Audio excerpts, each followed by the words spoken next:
Hello and welcome to your in-depth weekly horoscope for week commencing the 20th of March for the Sun or the Ascendant. I'm going to give you some standout features to look out for. This week there are a lot, but please stay with me. I will then dive deep to give you in forensic detail all the key influences particularly relevant to your sign. If you are new here, it's great to have your company. If you'd like to comment, this is very much a community and I do interact with each one. But please do also subscribe. If you're a returning visitor, thank you so much for joining me once more. This week begins on Monday with the spring equinox and cardinal quadrant 1. This triggers the first of the 4 quarters of the year. Cardinal basically means leadership. The sign of Aries, where the sun returns to, is a fire sign, and of course it's very much about initiative. So whether it's new things that excite us or ongoing strands that we want to inject with greater vibrancy, this is a fine time to do it. But of course, on Tuesday we have the new moon also in Aries, but this is going to be squaring up with the ruler of Aries, Mars.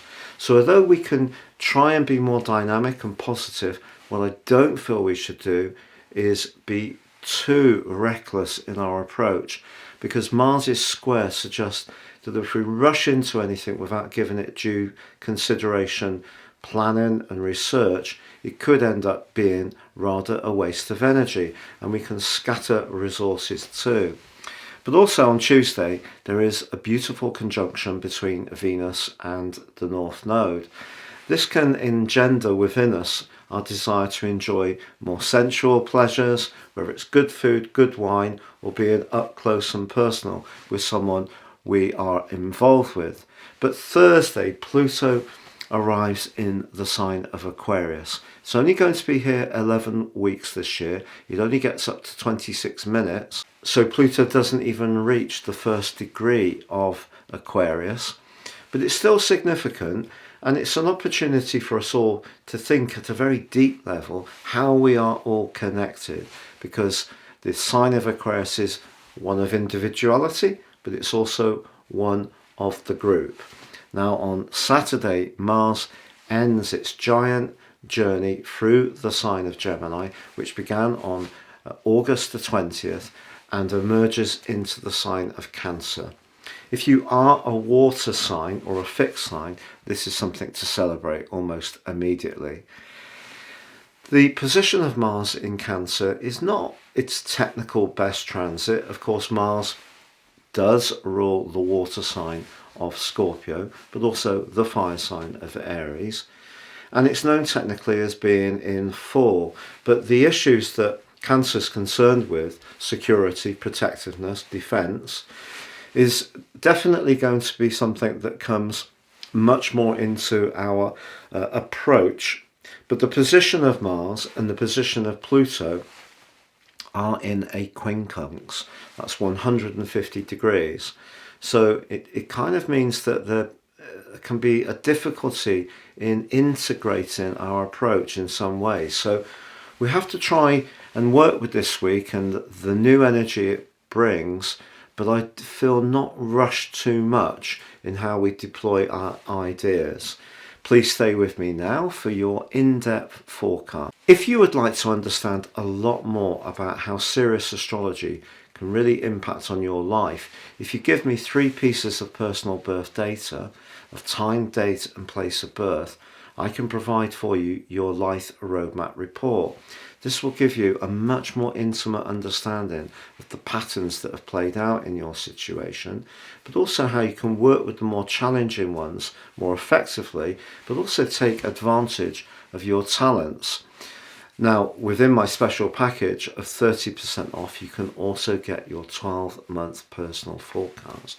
No 2 charts are the same and are totally unique to you, and can give you searing insights for the months ahead. If you don't know your time of birth, I have devised a new package which can give you an enormous amount of information, but it's based more on your sun sign rather than the ascendant, which you can't know if you don't know your time. Please also see the link beneath this video.